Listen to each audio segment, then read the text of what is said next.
Assalamualaikum warahmatullahi wabarakatuh. Selamat pagi, selamat siang, selamat malam, kapanpun dan dimanapun Anda menonton video ini. Perkenalkan, nama saya Dimas Yoga Dwi Putra dari kelas 2D, Program Studi Administrasi Bisnis Politeknik Negeri Madiun, dengan nomor pokok mahasiswa 213101095. Kali ini saya akan mempresentasikan hasil dari makalah yang sebelumnya sudah saya buat dalam rangka memenuhi tugas ujian akhir semester mata kuliah Bahasa Indonesia dengan judul Peran Administrasi Bisnis dalam Strategi Pengembangan Usaha.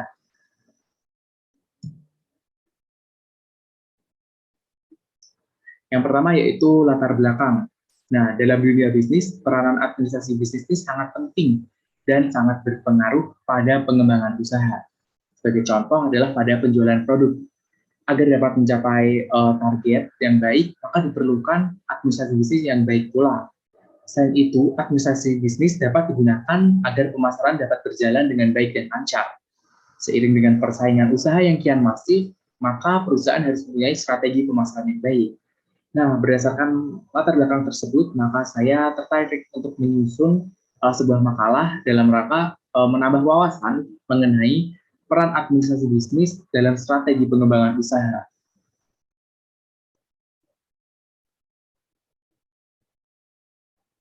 Baik, selanjutnya yaitu rumusan masalah. Rumusan masalah di sini saya membagi menjadi 6 rumusan masalah. Yang pertama yaitu pengertian dari administrasi bisnis, lalu yang kedua adalah pengertian dari strategi, yang ketiga yaitu tahapan pengembangan usaha, yang keempat jenis-jenis pengembangan usaha, kelima strategi pengembangan usaha, dan yang terakhir teknik pengembangan usaha dalam administrasi bisnis. Kita menuju ke rumusan masalah yang pertama, yaitu pengertian administrasi bisnis. Seperti yang teman-teman bisa lihat pada layar, pengertian dari administrasi bisnis adalah ilmu sosial yang mempelajari tentang proses kerjasama antara dua orang atau lebih dalam upaya untuk mencapai tujuan tertentu. Nah, dengan kata lain, definisi administrasi bisnis adalah ilmu yang fokus pada perilaku manusia. Selanjutnya, administrasi bisnis adalah seluruh kegiatan yang berhubungan di dalam suatu perusahaan dengan tujuan untuk mencapai laba yang ditargetkan oleh perusahaan tersebut. Lalu selain itu terdapat beberapa pengertian administrasi menurut beberapa ahli. Yang pertama adalah menurut Purwanto tahun 2006.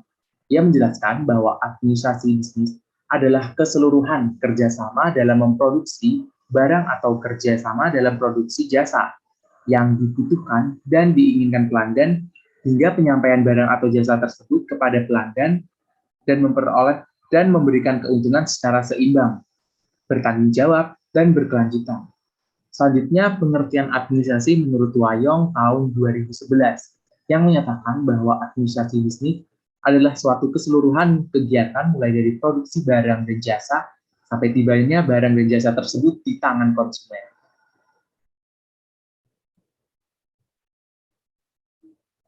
Selanjutnya kita menuju ke pengertian strategi. Untuk pengertian strategi ini ada banyak menurut beberapa ahli. Yang pertama yaitu menurut Pierce and Robinson tahun 2013. Strategi adalah rencana main suatu perusahaan. Strategi mencerminkan kesadaran perusahaan mengenai bagaimana, kapan, dan di mana ia harus bersaing menghadapi lawan dan dengan maksud dan tujuan apa. Lalu selanjutnya ada menurut David tahun 2013, strategi adalah sebuah arti di mana objektif jangka panjang yang akan dicapai.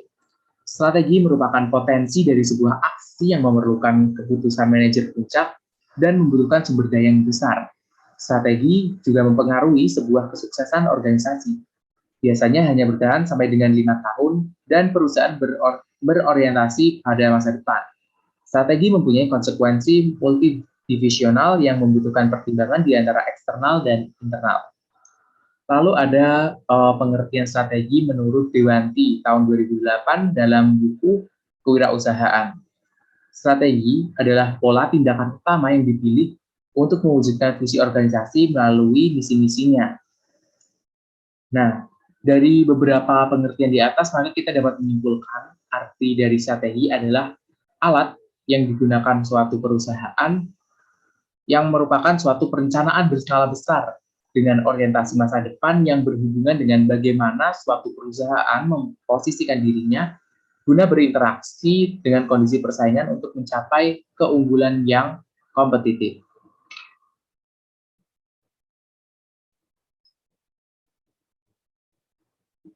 Selanjutnya di sini ada tahapan pengembangan usaha. Untuk tahapan pengembangan usaha ini, setiap usaha memperbaiki pelaksanaan pekerjaan yang sekarang maupun yang akan datang dengan memberikan informasi, memperoleh sikap-sikap, atau menambah kecakapan, menurut Hafsah di tahun 2004. Nah, di sini kita membagi tahapan pengembangan usaha menjadi 4, yaitu memiliki ide usaha, penyaringan ide atau konsep usaha, pengembangan rencana usaha atau business plan, dan yang terakhir implementasi rencana usaha dan pengendalian usaha. Yang pertama, memiliki ide usaha. Awal usaha seseorang, wirausaha, berasal dari suatu ide usaha. Nah, ide usaha yang dimiliki seseorang ini dapat berasal dari berbagai sumber. Ide usaha dapat muncul setelah melihat keberhasilan bisnis dari orang lain, atau melalui pengamatan yang ia lakukan. Selain itu, ide usaha juga dapat timbul karena adanya sense of business yang kuat dari seorang wirausaha. Selanjutnya yang kedua, yaitu penyaringan ide atau konsep usaha.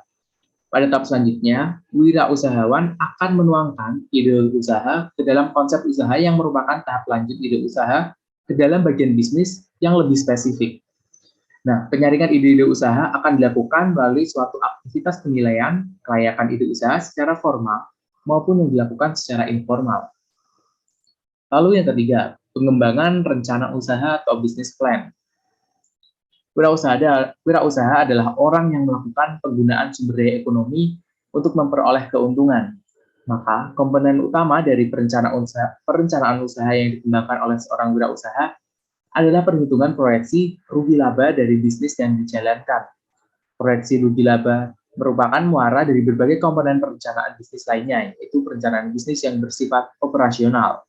Dalam menyusun rencana usaha atau business plan, para wirausahawan memiliki perbedaan yang dalam membuat rincian usaha tersebut.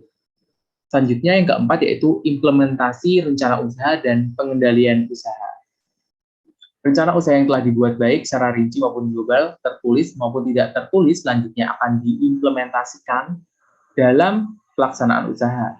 Rencana usaha akan menjadi panduan bagi dalam perusahaan usaha yang akan dilakukan seorang wirausaha. Dalam kegiatan implementasi rencana usaha, seorang wirausaha akan mengerahkan berbagai sumber daya yang dibutuhkan seperti modal, material, dan tenaga kerja untuk menjalankan kegiatan usaha tersebut.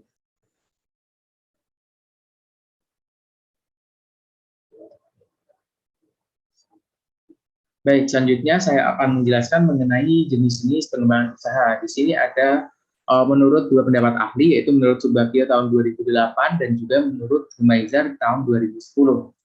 Yang pertama, menurut Subagio, di sini terbagi menjadi dua, yaitu pengembangan vertikal dan pengembangan horizontal.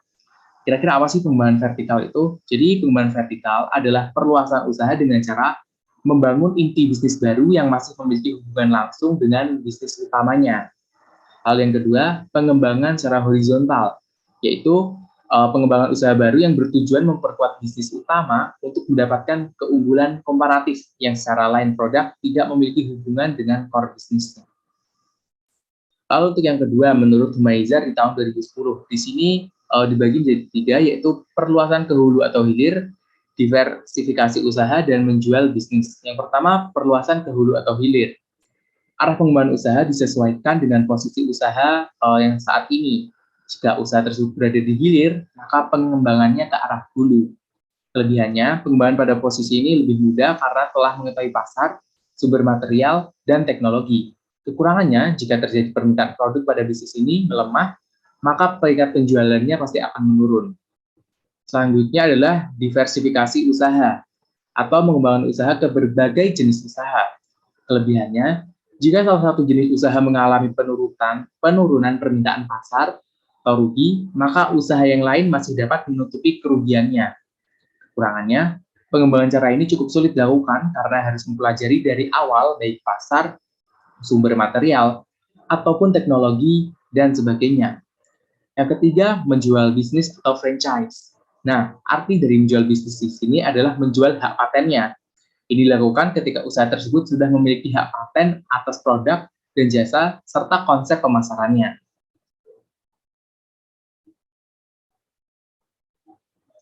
Selanjutnya kita lanjut ke rumusan masalah strategi pengembangan usaha. Nah, di sini menurut Hendro pada tahun 2011 terdapat beberapa strategi yang biasa digunakan dalam pengembangan usaha. Di situ terbagi menjadi 4, yaitu mengembangkan pasar dari sisi produknya, lalu mengembangkan pasar dari sisi sistem dan penjualannya. Yang ketiga, mengembangkan pasar dengan strategi integrasi atau penyatuan. Yang keempat adalah mengembangkan pasar dengan sinergisme. Kita bahas yang pertama, yaitu mengembangkan pasar dari sisi produknya. Nah, mengembangkan pasar dari sisi produknya adalah langkah yang paling memungkinkan untuk dilakukan pertama kali, karena produk utamanya telah diperkenalkan dan sudah tumbuh, sehingga masalah profitabilitas, kemampuan mendapatkan laba, serta popularitas dan kualitas sudah diterima di pasar.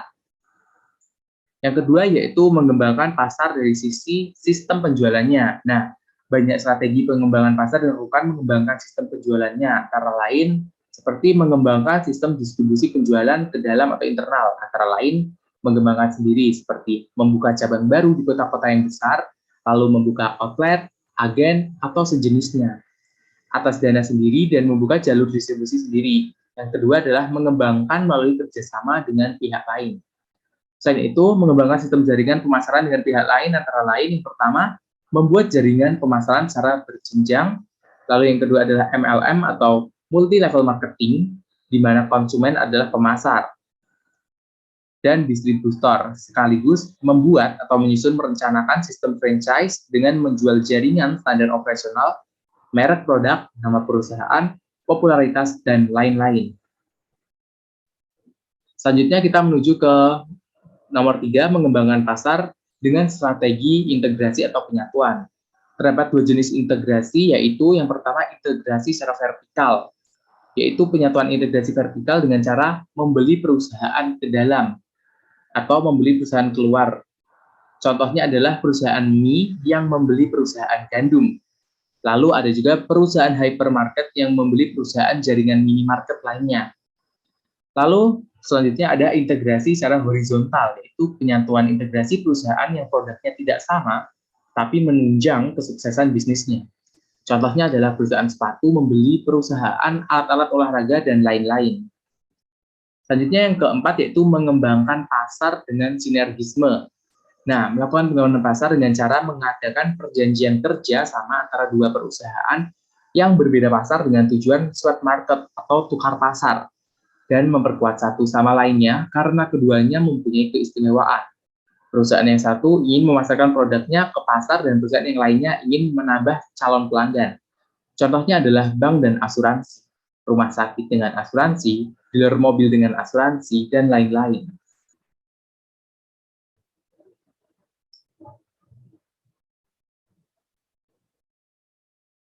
Baik, kita menuju ke rumusan masalah yang terakhir, yaitu teknik pengembangan usaha dalam administrasi bisnis. Nah, di sini cukup banyak, kita bagi menjadi 9, yaitu yang pertama ada meningkatkan promosi, lalu kedua mengenali kompetitor, ketiga memperbaiki sumber daya yang dimiliki, keempat mengutamakan pelayanan yang terbaik, kelima melakukan inovasi produk, keenam jeli dalam melihat pasar, ketujuh menjalin komunikasi dengan orang lain, 8 fokus dalam usaha, dan 9 berani melakukan investasi. Kita bahas dari yang pertama, yaitu meningkatkan promosi. Nah, promosi itu membantu produk yang ditawarkan untuk dikenali banyak orang. Ada banyak cara untuk promosi dan tinggal memiliki yang cocok diterapkannya. Misalnya promosi online, penyebaran brosur, ikut dalam bazar, dan sebagainya. Promosi menjadi langkah paling penting dalam pengembangan suatu usaha. Melalui promosi ini, perusahaan bisa mengenalkan produk dan jasa yang ingin dijual kepada calon pelanggan potensial. Agar bisa menarik lebih banyak pelanggan, materi promosi harus dikemas dengan unik dan menarik.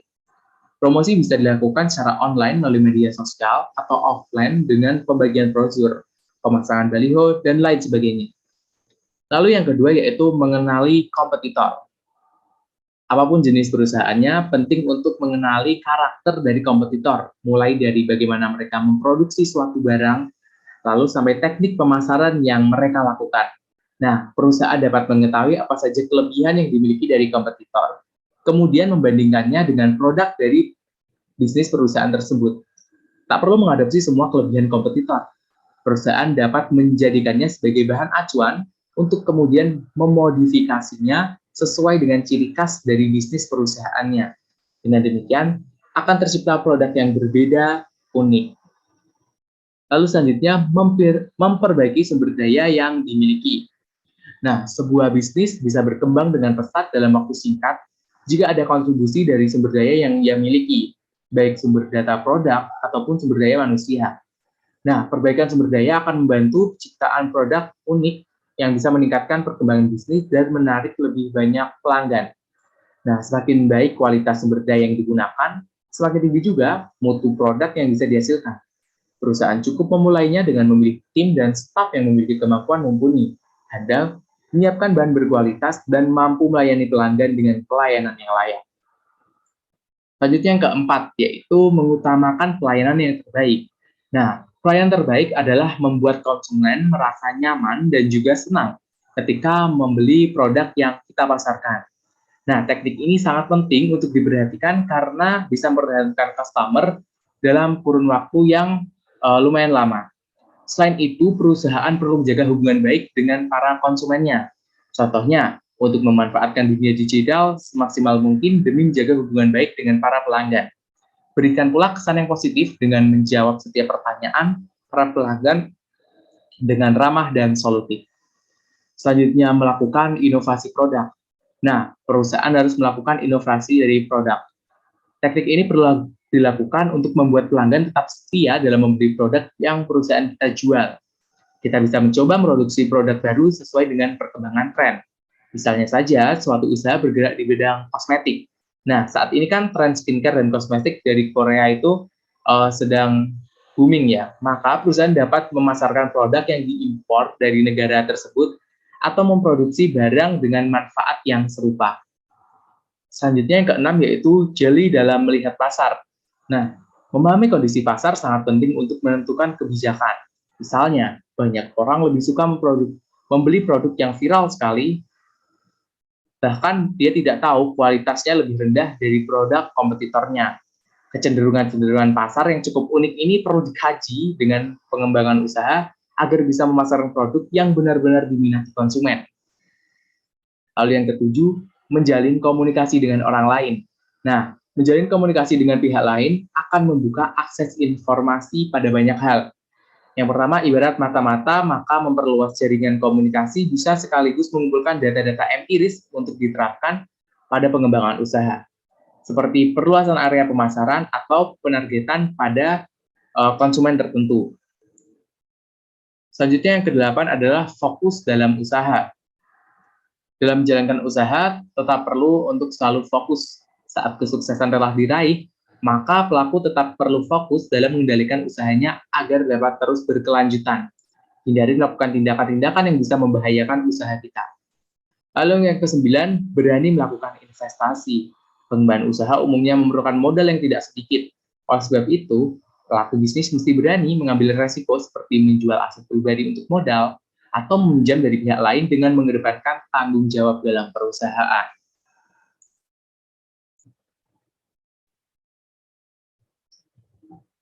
Baik, selanjutnya kesimpulan dan juga saran. Yang pertama yaitu kesimpulan.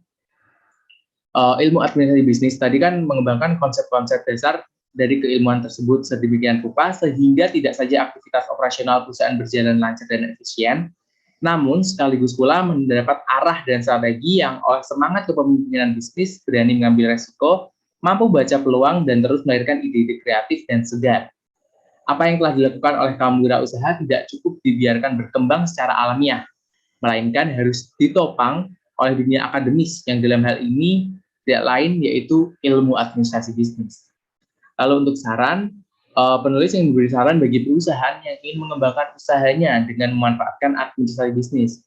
Pemahaman tentang administrasi bisnis sangat penting bagi pengembangan usaha suatu perusahaan. Apabila perusahaan menerapkan strategi yang sudah dituliskan pada makalah tersebut, maka pengembangan usaha akan menjadi lebih efektif dan efisien. Nah, harus digarisbawahi dalam catatan penutup ini bahwa kewirausahaan atau entrepreneurship bukanlah satu-satunya tema sentral dalam administrasi bisnis. Ini hanya sebagian kecil dari suatu kerangka besar, yakni mengelola organisasi bisnis dari aspek kebijakan, strategi, dan orientasi organisasi, serta pengelompokan aspek human. Cukup sekian presentasi dari saya. Apabila terdapat kekurangan, saya mohon maaf. Terima kasih. Wassalamualaikum warahmatullahi wabarakatuh.